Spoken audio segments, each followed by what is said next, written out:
Greetings, everybody, and welcome to another episode of The Decision Hour. I am your host, Adam Bird, and back with another great interview lined up for you today. Recently introduced to this cat. Actually been following his Instagram stuff for a while. His creativity he just puts out some funny stuff, and he just seems like a solid dude. So I reached out to him and I said, you know what? Fuck it. I want to bring him on. And there you go. I already dropped the F-bomb, and we're not even 30 seconds into the show, so you can kind of get an idea of what this episode is going to be like right now. He started an organization, Veterans Referring Veterans. Make sure, listen, if you're listening to this, I say this every week, but come on, guys. If you're listening to the show, you're already online. Open up another browser, go to veteransreferringveterans.com. Check it out. Without further ado, Mr. Justin Clark. Justin, how you doing? Hi.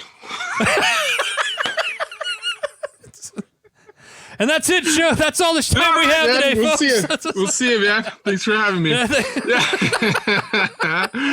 No, man. Thanks a ton for having me on, man. I really appreciate it. So, I'm still stepping into this whole podcast world. I'm even running, my own podcast, but it's like I'm still trying to get the hang of the stinking thing. Yeah. And so you got a new subscriber with me with what you're doing, brother. Well, but yeah. I appreciate it. Well, listen, man. Tell our listeners a little bit about yourself. So I like to dance. No, I'm just kidding. So okay, straight up. So the reason you're having me on here, Veterans Referring Veterans. I'm a veteran. I was actually in the Air Force for 17 years. Got med retired. Had some issues. Lost my fingers. Been all around forever, and really, getting out of the military. When I first got out of the military, I wanted nothing to do with military, with veterans, nothing. Just wanted to be by myself, leave me alone, da-da-da. Right. And then I noticed that I was really missing something. So turned out it was that camaraderie that I had in the military. And so really one of the pieces, I guess, to my puzzle that was all jacked up was just being a part of the veteran community and stuff again. So that's kind of one of the reasons why the VRV got started and stuff like that. But yeah, me myself, man, I'm out here in Colorado. This is where we started the VRV. Literally wanted, when we established it, and it's only 2.5 years old. So when we established it, I wanted to have a veteran business on the outside of Colorado. At my 6-month mark, turns out we were literally global by then. And my first social outside of Utah, I'll dig in more with the VRV, what we're doing. But this thing's just kind of gone crazy here a bit. So it's good, man. So I guess, I don't know. Yeah, I hate talking about myself. I'm the same way. Tell me about yourself.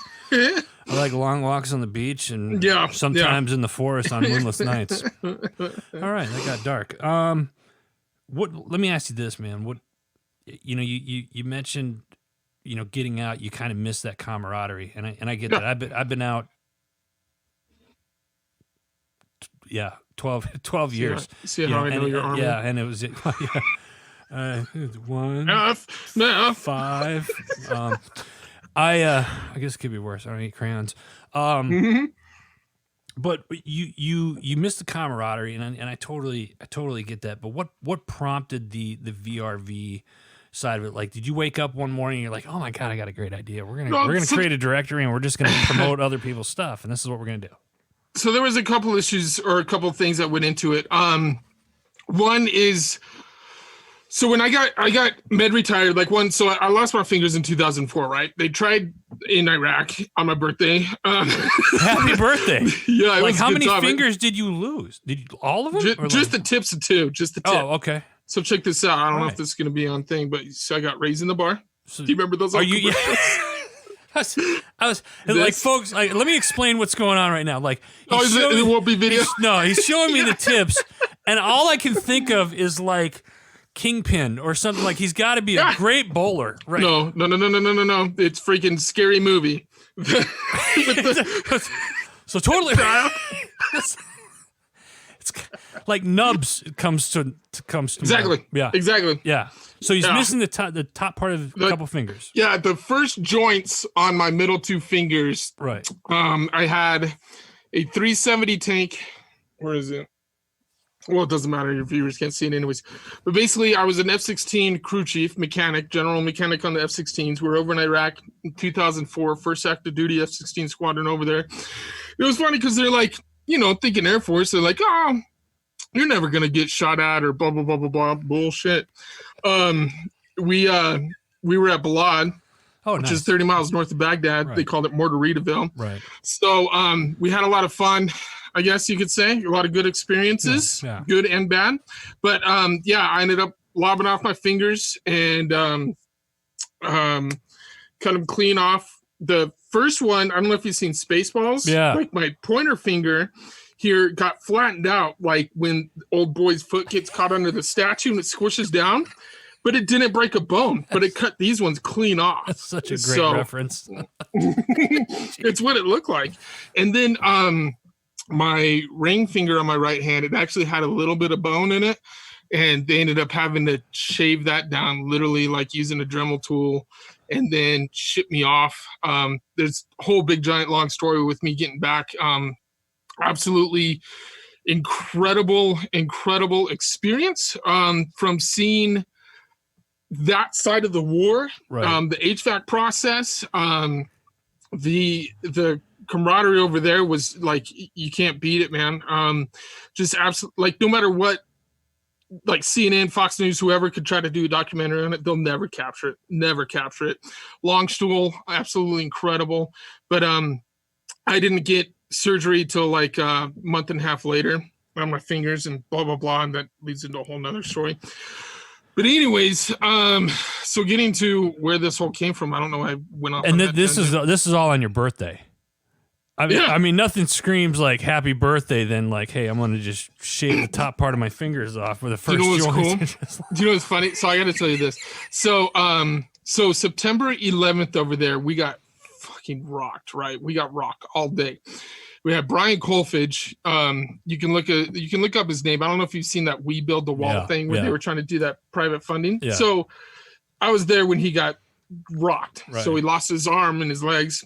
And so when that happened, one of my buddy used his bootlaces to tie him up and help save his life and this and that. So we were in the tent, and I was the staff sergeant of the tent. So I was in charge of the tent, of everybody in there. And at the time, as far as the Air Force side of the house goes, our commander was a female, so it's Colonel Dix, Teresa Dix. I'll never forget her. She was absolutely amazing. But I was always the one to joke around, like all the time, no matter what. I always was telling jokes and just being stupid. So when she came in, because everybody was pretty shaken up. It's one thing with mortars and getting shot at, like da-da-da, but until somebody actually gets injured, it's a different ballgame, right? Because when you first step off that plane, you're like, okay, this is real. Like, I think our first attack happened like literally 30 seconds after we got off the plane, and we're like, what's that noise? So like, oh, we're getting mortared. We're like, what? And so, and it's funny because, the first, I don't know if you've been over in like combat situations, but like the first 2 weeks, like you'll see like everybody's kind of freaking out, especially with the mortars, because they're just coming in, and you're like, oh my God, we got to run to a bunker.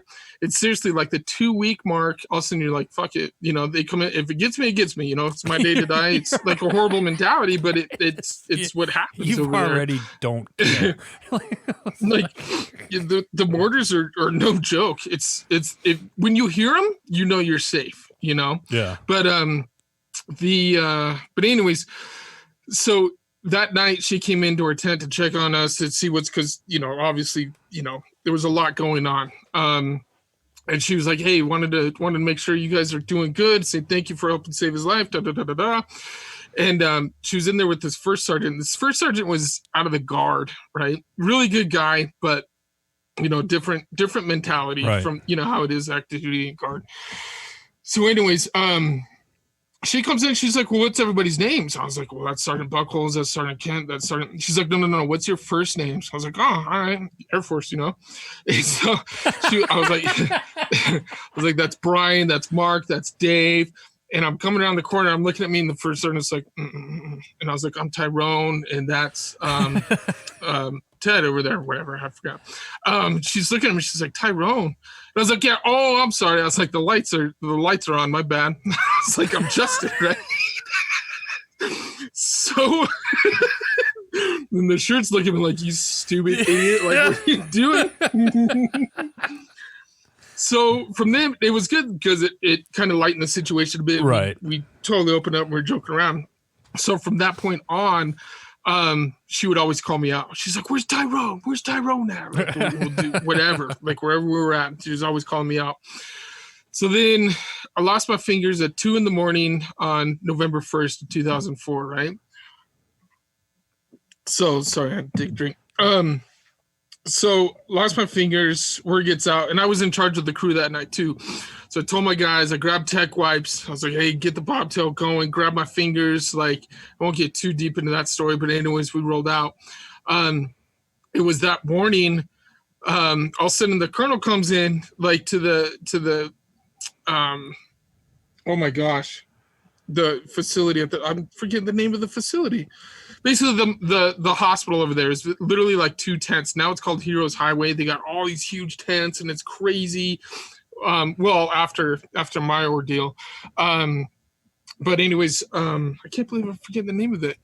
But anyways, she comes in and she's like, "Yeah, we sorry, blah blah blah blah." She's like, "They told me who we lost." They're like, "Yeah, Sergeant Clark." She's like, Clark, why does that sound familiar? And they're like, "It's Tyrone, ma'am." And she's like, "No." And so she was all upset. That's totally how she knew me. But they found out, they knew it was my birthday. So they went down to the DFAC, and her and the shirt and some other like senior ended up stealing ice cream from the DFAC over there and brought it in. And what was super cool is because we had a bunch of Army dudes and Marines that have been out in the, outside of the wire for months at a time. And here they're able to eat ice cream because she brought in ice cream for everybody. So everybody's able to eat ice cream. So it was super, super cool. So it was fun having that first like initial thing with the whole ice cream with everybody. I'll never forget. And one dude got, he got shrapnel through his freaking jaw.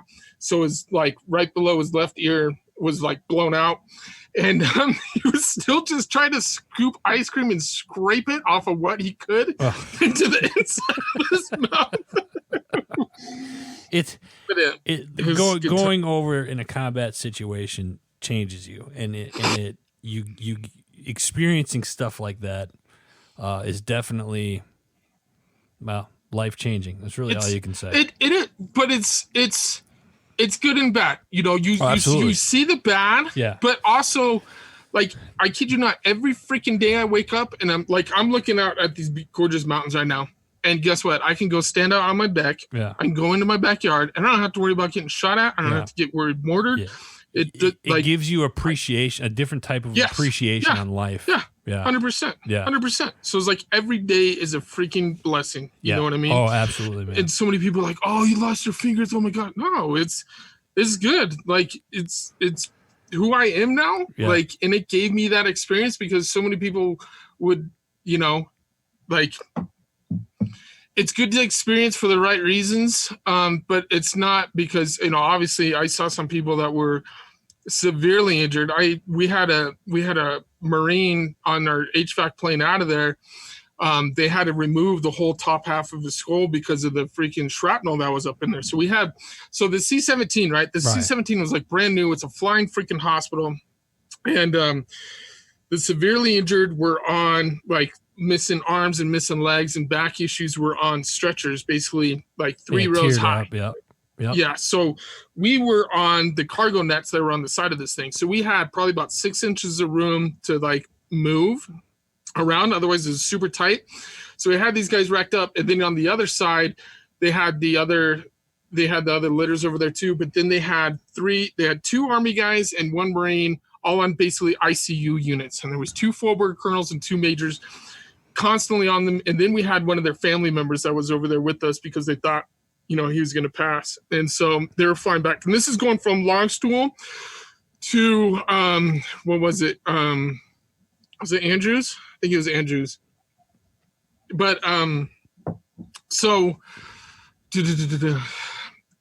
that plane, when I hear people say like, "Oh, that my was horrible. I freaking just flew back from Cabo and we had turbulence." I don't want to freaking hear it. Yeah. You have no idea. Like, try flying back, like, one with everything, because my fingers were freaking, I had no surgery on my fingers, so they're just open wounds. And then to my right was this captain. He got shot twice in his leg, that was on my left side. He got shot twice in his leg. On my right was this 19-year-old Marine who got shot. He got 3 times up the side of his ribs, just inside his gear. This is his second time out. The first time he got shot and it like basically grazed his calf, jacked up his calf just a little bit. I'm like, God damn, dude. Yeah. 19 and you already got like 50 Duck. Purple Hearts. Yeah, no kidding, right? Well, Justin, I want to. So, yeah, you've seen a lot, and you've obviously experienced a lot. Coming back, your transition after let's That's where I was getting. let's push ahead to retirement. You get you're medically retired, right? So yeah, so they came at me with, they were trying to med retire. That's where I was going with my fingers. They tried med retire me back when I got back in like 2005, 2006 with my fingers because it was an aircraft mechanic. I fought it so freaking hard. Obviously, I won because I stayed in. But then when we were over in Iraq too, we had the burn pits. Right. At that time, back in 2004, we didn't have the masks and all that crazy crap. Yeah. And we were literally dumping jet fuel straight into these things, open. It was nuts.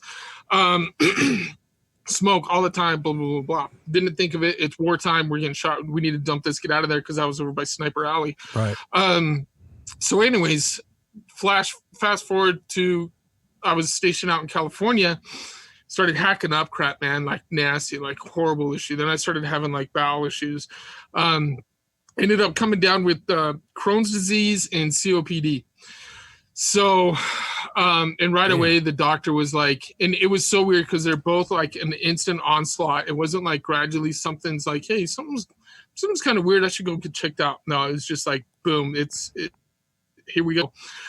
So very embarrassing, really sticking hard. And then with the COPD, well, the Crohn's was just kind of like instant, super embarrassing. The COPD you're not that old at this time either. No, I'm 40 right now. Yeah. So this all started when 20 or 20? I guess like probably early 30s, mid 30s, probably early 30s, excuse me. And then whatchamacallit? So started going through the whole medical process, and they're basically like, you're done. You know, you can't go deploy, you can't do anything like that. Just straight up ripped the heart out of me because one, I loved doing what we were doing with the military, and two, it kind of goes along the lines of like when I got HVAC'd out of Iraq, you go through a mental process that sucks because you feel like you're leaving everybody. It was the whole like guilty thing, you know, and it was super hard. That one's hard to explain too, but it's like, what if I could be there if somebody, you know, get shot, get blown up, whatever, I could be there to help save their life, you know? And so that was something, you know, and I still deal with to this day because it's rough. But kind of that same mentality with them telling me I'm med retired. And for somebody to tell you that you're not physically able to perform in the military sucks. Yeah. Sucks. Yeah. Bad. So you get out, so you go through that, you retire, you transition out. Yeah. Where do you transition out of then? So we were trying to decide because this is my second marriage at the time. We decided to come back to Colorado. Like my family's here. There was a lot of opportunity here. We knew, you know, there's like 1,000,001 bases that are here. So we're like, all right, we'll have freaking really good support. And that was like with the med retirement is like, what do you do? Because all of a sudden it's just like, bam, instead of planning for your 20 years, all of a sudden, bam, here we go. You better pack your bags because you're going. Right. So ended up coming back to Colorado. Ended up getting 100% disability with the VA and all that. So that's all good. So, you know, I'm getting a paycheck and everybody's covered in my family medical wise. So that's awesome. And then I'm like, I didn't work for like the first, probably about a month. And I was just kind of like going crazy, basically. And one of the things with my VA rep, you know, so many people hear bad things about the VA. VA's got some very good stuff too, you know. I don't want to get into the whole VA thing, but my rep was amazing. but one, he said, you need to get involved with different veteran organizations. You need to keep moving, you know. And then his other piece of advice is don't go to the VA, don't go to the VA, don't go to the VA. I'll never forget him saying that because I got my retirement card. So I got med retirement. So I can go get checked out on base and all that. So anyways, get here. And before I left, I rediscovered fishing. Before I left California, I rediscovered fishing and really discovered that was my therapy, right? Yeah. Because that's a whole nother story about me. They were pushing me into going to therapy 5 years after. Like, so I was in Utah. We went out to Jordan and Saudi Arabia, got back, did our post-deployment, you know, deployment as a TDY thing over there. It's really cool. But they're like, hey, they called me up. And they're like, hey, you need to come down to the mental health. I was like, why, what's up? They're like, well, we saw you were injured and you had a combat related injury. And I was like, yeah. And they're like, well, we need to get you in so we can get seen. And I was like, well, they're like, oh, didn't you just get back from deployment? And I was like, yeah. And they're like, well, you need to get in here so we can go eval you for blah, blah, blah. And I was like, no, I was like, I'm good. That was 5 years ago. They're like, what do you mean? You didn't just get back with you losing your fingers? I'm like, 5 years ago I did. And I'm like, wait a minute, are you just now finding my records of my injury? And they're like, better late than never. Oh, you must have slipped through the cracks. And I'm like, shut up. So because I want to hear that. God, yeah, don't know how many times. That's the worst phrase you can ever say to me. I hate saying that or hearing that. So then they forced me to go through therapy and all that stuff. And I won't get into all that, but that was a whole different thing. Right. Fishing, rediscovered fishing. Fishing was absolutely amazing. And it was just like, I was back to being myself again. I was like, cool. Not like I was this freaking whacked out freak, but mentally I was focused, I guess. So getting out, I was like, all right, cool. I can go work because I'm P&T, but I'm still able to work with my 100%. So, I went to a larger retail store that's centered around fishing and started working there just to keep me going with stuff. Started meeting a couple of vets over there. They were Project Healing Waters fly fishing. Oh, yeah. Sent a rep out and they tried to get me involved with their program. And at that time, I was just like, I don't want nothing to do with veterans. No, I'm good. You know, you guys do your thing. Thanks for the offer, but I'm good. And then kind of discovered, like, you know, you get treated like a number in the military, but I've never worked retail before. You get really treated like a number in retail. I'm like, this, yeah. So, and at that time too, I was getting paid like $11 an hour, and I was in charge of the whole front half of the store, including customer service, and in charge of locking up the safe with all the money in it. $11 an hour, someone comes in with a gun or not, I'm going to grab a shopping cart and help them fill that sucker up and push it up to the door. You know what I mean? It's the white I'm like, car. dude, over there. yeah, seriously. I was like, no. So then I started looking into GI Bill because I'm like, I'm not doing this. Looked into my GI Bill with everything. And then I was able to make $500 more a month going to school, just 4 classes a semester, $400 more a month. Like, why am I not doing that? So got into that. That's where I started meeting some other veterans, and that's kind of where the VRV was kind of formed. Starting to come around, but I didn't know it yet. Because I met some other guys that were starting up businesses. My old man here, so I'm gotta cut this short because you're like, oh my god. No, you got it. So like because you mentioned that VRV is only about 2.5, 3 years old. Yeah, right now. Yeah. So VRV is very, very recent, and you guys got a ton of followers on your Instagram already. And I'm sure it's because you hashtag military strong. God, dude. You saw my post on that? I had to say that. I'll fucking wreck them. I will wreck them. You should see my DMs with them. I had to say it. Dude. But because they do the same thing to us. I know, it's everybody. Well, they got different accounts for different things. Yeah, it's all. I call them out and go to town. So, so you started. You started the VRV. So you got a website, and there's quite a few businesses across the country that are veteran owned globally that are veteran owned that are on here, so people can, like, you know, hey, if I'm looking for a veteran owned apparel companies, boom, you have you have those. If I'm looking for health and beauty products or something that are veteran owned, boom, you have that. I mean, you guys got quite a big list of veteran owned businesses.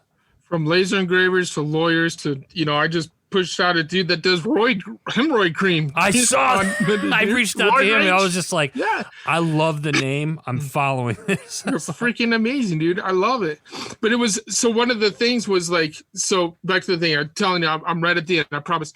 My dad was a realtor here, so I ended up shadowing him and ended up loving what he was doing. Got into the real estate, used Voc Rehab, got into the real estate stuff. Oh, really? Took this real estate class and like they're like trying to sell you on everything. And they're like, one of the things you need to do is create your own networking event so people can come to it and get your name out there and da-da-da. I was like, oh, that's a good idea. But I hate putting myself out there. I was like, then there's so many different networking things. As a realtor, you go out to these things because you have to. Right. To get your name out there, but it's the same crap over and over and over again. And I think with those, I was really looking for that camaraderie and stuff, and it wasn't there because they'd always be like, "Oh, this one's so supportive," and da da da. They don't give a crap about you. They just want to know if you're gonna buy their doTERRA or whatever plastic cups they're selling, whatever. I don't know. So, anyways, that spun into from my guy that was over at the college. What I noticed, like with my real estate, one, I started using only veteran-owned businesses with them because they were showing up on time. They're putting their heart and soul into everything, right. and they were treating my clients like actual people, like real people, instead of just a paycheck. So I was like, cool. But as I was going to these different networking events, they were never there. You would never see veterans out there. And I was like, what is going on? It's because they were always busting their asses. And then these networking things too, they're always like, you got to, suit and tie it up and blah, blah, blah, blah, blah, and put your little sticky note with your name tag on it. And I was like, it just sucked. So then I ended up thinking, I was like, maybe we could start a Facebook group where, because obviously these guys are all online. We'll start up with like a Facebook group. And the name hit me like literally that night, Veterans Referring Veterans. And I was like, VRV, that's freaking sweet. Let's do it. So it was originally started as a Facebook group where veteran business owners could get together, tell us what's going on, how we can support each other, give us little secrets of whatever's going on, basically just a support group amongst ourselves. Literally within a week, the guy that designed my logos, actually, Mike with Halo Designs, I went to him and I was like, dude, this is my idea, and we're going to start up this Facebook group. I was like, I need a logo from it, but with doing this logo, I need a veteran business. I was like, I love what you're doing with your stuff, because he created my real estate card. So my real estate logo is actually, it's 4 bars going up. It kind of looks like buildings. Yeah. It says raising the bar in real estate. But unless you know me, right, you know that it's actually my fingers that I lost. So it's totally catchy and people totally get on it, because I don't advertise myself being military with my real estate whatsoever unless you really know me, because I think it's super overplayed.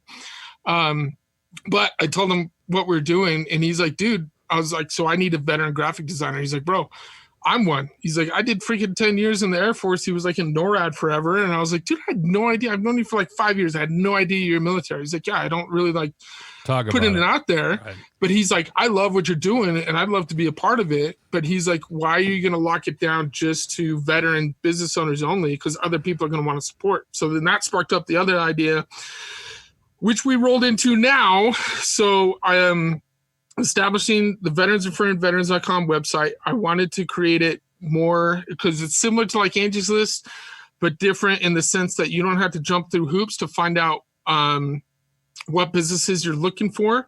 I wanted to bring a personal aspect to it where you get to know these businesses beyond just like a listing. I didn't want it to be like white, black, and right. It's more personal, whatever. Just like, oh, this is James that makes flags. I'm going to go buy from him. I want to try to get them to tell a story a little bit, So that's what we created with that. And then obviously bring it into our social media channels and all that. So, like I said, it's literally global. I've got 2 guys over in Germany. I got France and England coming up, and these are all U.S. veteran businesses. They all go through a ID.me. They have to get verification of the military service before they actually get on the website. Mm-hmm. So we've got it from not only businesses, but nonprofits too, from service dogs to mental health, all that stuff.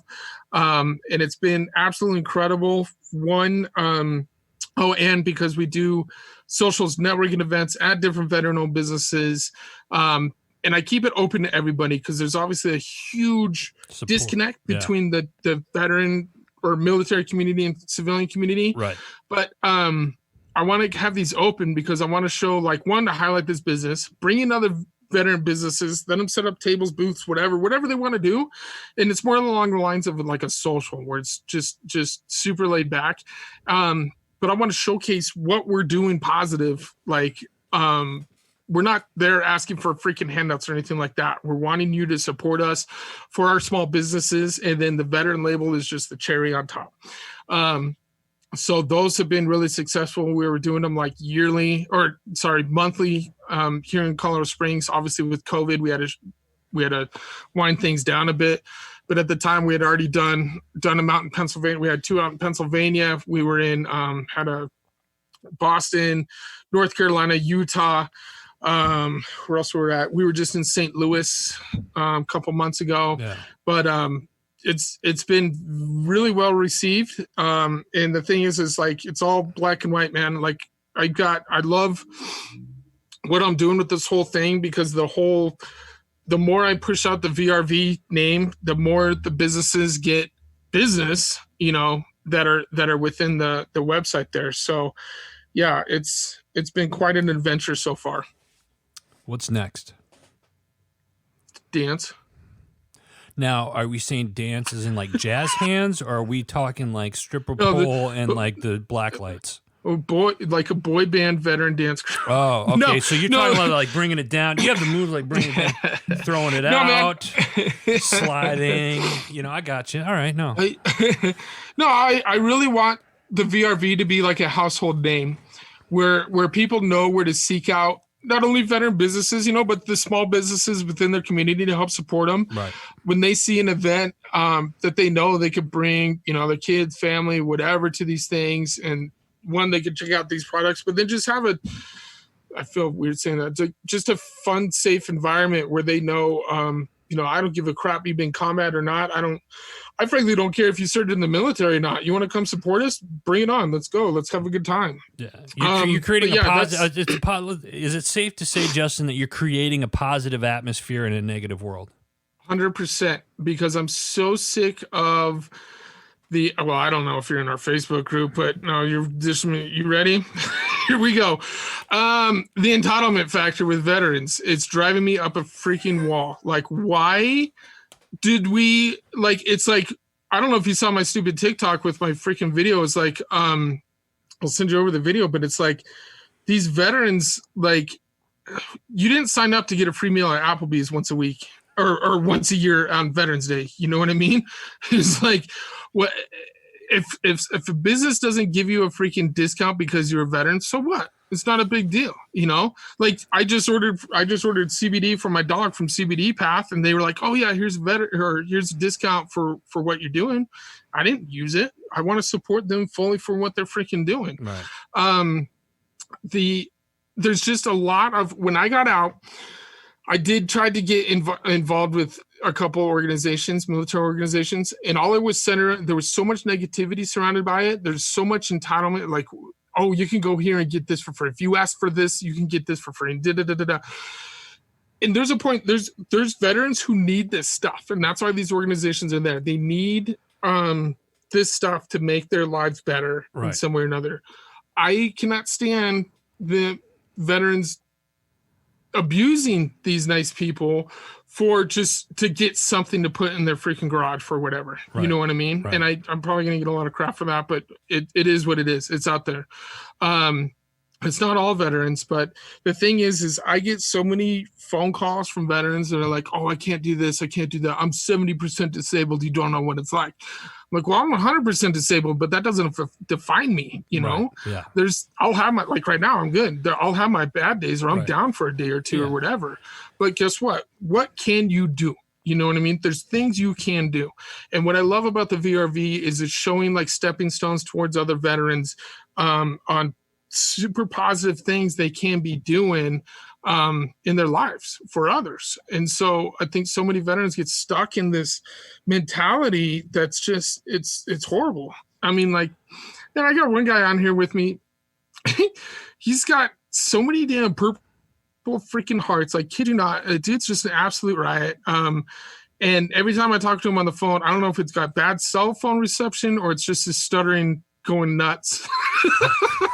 But he's such an amazing freaking guy, and he's doing like the most positive freaking things. Yeah. And I love showcasing and highlighting that. But and I think that's one of the nice things that one of the reasons why I started following your stuff is just because it's entertaining, and you make it enjoyable and funny, and the background behind VRV and what you're trying to create, what you've created thus far, and what you're doing to move forward in a time where we live in a society that is full of negativity. It's nice to have groups like the VRV and what Justin is creating. And real quick, folks, again, if you're listening to the show, it means you're already online. Open up another browser, go to veteransreferringveterans.com.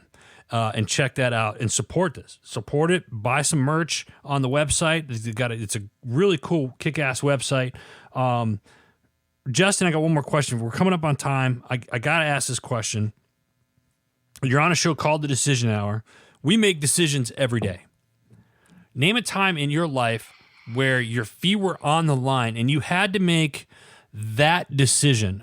What was that decision, and what was the atmosphere like for you?